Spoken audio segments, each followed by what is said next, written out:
জীবনের প্রথমবারে আজকে আমি জামালপুর চলে আসছি। আর জামালপুর এসেই প্রথম আমার যেটা সবচেয়ে বেশি দেখার ইচ্ছা ছিল সেটা হচ্ছে আশিক মাহমুদ কলেজ। তো সেইখানে আসলে চলে গিয়েছিলাম দেখার জন্য। আমি আসলে খুবই এক্সাইটেড ছিলাম। আশিক মাহমুদ কলেজের পাশেই কিন্তু ছিল একটি বড় ধরনের ফিল্ড।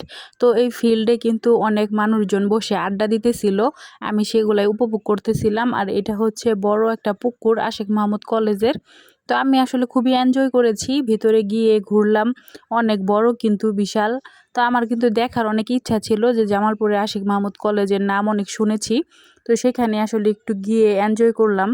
মাঠের সামনে মানে একটু বসেছিলাম, ফুচকা খাইলাম, ভেলপুরি খাইলাম। তো অনেক অনেক মজার মজার খাবার ট্রাই করলাম। তো এই যে দেখতে পাচ্ছেন আশিক মাহমুদ কলেজের সামনে কিন্তু অনেক অনেক ফুচকার দোকান বসছে, অনেক অনেক মানুষজন সেখানে বসে আড্ডা দিতেছিল। তো আমার কাছে খুবই ভালো লাগতেছিল। তো জামালপুরে যেহেতু ফার্স্ট টাইম আসা সেহেতু কিন্তু আমি খুবই এনজয় করেছি। তো জামালপুরে কিন্তু আমার ফুপুর বাসা, তো সেখানে আসলে বেড়াইতে আসছিলাম। আর এখানে দেখেন সবাই মিলে কিন্তু ফুচকা খাওয়া দাওয়া করতেছিল। তো আমার কাছে কিন্তু ভীষণ ভালো লাগতেছিল। তো আপনারা কারা কারা এরকম কোনো জায়গায় বেড়াইতে আসলে ফুচকা মানে খাইতে পছন্দ করেন অবশ্যই কমেন্ট করে জানাবেন। তো এখানে দেখতে পাচ্ছেন অনেক মানুষজন কিন্তু যাওয়া আসা করতেছিল, ঝালমুড়ি খাচ্ছিল। তো তার পাশেই কিন্তু সন্ধ্যা হয়ে গিয়েছিল ঘুরতে ঘুরতে। তো এখানে কিন্তু দেখলাম একটি বড় ধরনের ওয়াজ মাহফিল অনুষ্ঠিত করা হয়েছিল। তো সেইখানে আসলে গিয়েছিলাম দেখার জন্য। তো এটা কিন্তু বিশাল বড় দেখলাম। তো আমার কাছে খুবই ভালো লাগলো। আমি কিন্তু মানে জামালপুর শহর পুরোটা না হলেও চারপাশে কিছু কিছু এলাকা ঘুরে দেখেছি। আর খুবই সুন্দর লাগতেছিল দেখে। এটা কিন্তু একটা ব্রিজ। তো ব্রিজের উপরেই কিন্তু অনেকগুলা দোকান বসছিল, অনেকটা মেলা টাইপের। তো তারপরে কিন্তু চলে আসলাম ফুপুর বাসায়। তো এই যে দেখতে পাচ্ছেন ফুপুর বাসা। তো রাত কিন্তু ফুপুর বাসায় ছিলাম। তারপরে সকালবেলা কিন্তু উঠে চারপাশের ভিউটা দেখছিলাম। আর খুবই সুন্দর কিন্তু চারপাশে একদম গ্রামীণ পরিবেশ। অনেক অনেক গাছপালা ছিল আর ছাদ কৃষি ছিল। খুবই সুন্দর, একদমই ফ্রেশ। তো এখন কিন্তু আমি ছাদে যাব। ছাদ কৃষি অনেক সুন্দর ছিল। তো এই যে ভিতরে দেখেন বাসাটা।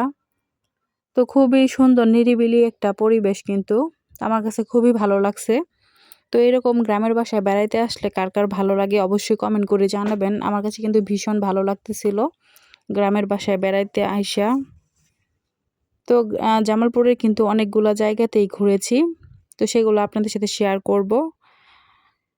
তো জামালপুরে কারা কারা বনপাড়া, দেওয়ানপাড়া এইসব জায়গা চিনেন বা গেছেন অবশ্যই কমেন্ট করে জানাবেন। তো আপনাদের সাথে শেয়ার করব সেইটার একটি ব্লগ।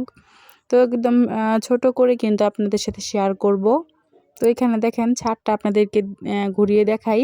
এই ছাদের মধ্যে দেখেন কি সুন্দর ডালিম গাছ আর অনেক অনেক ডালিম ধরছিল।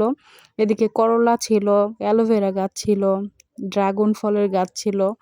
তো আমার কাছে অনেক ভালো লাগছে দেখে। একদম খুবই সুন্দর একটা ছোটোখাটো ছাদ কৃষি। তো আমার কাছে ছাদ কৃষি কিন্তু অনেক ভালো লাগে। তো এই যে এখানে দেখেন লেবু কি পরিমাণে ধরছে, মানে ছোট ছোট লেবু দেখতে অনেক সুন্দর লাগতেছিল আমার কাছে। তো মানে চারদিকে যে ছাদের ইটগুলা মানে বিভিন্ন ধরনের ফল গাছ, সবজি গাছ সেগুলো কিন্তু খুবই ভালো লাগতেছিল। তো আজকের ভিডিওটি এই পর্যন্তই। সবাই ভালো থাকবেন। আল্লাহ হাফেজ।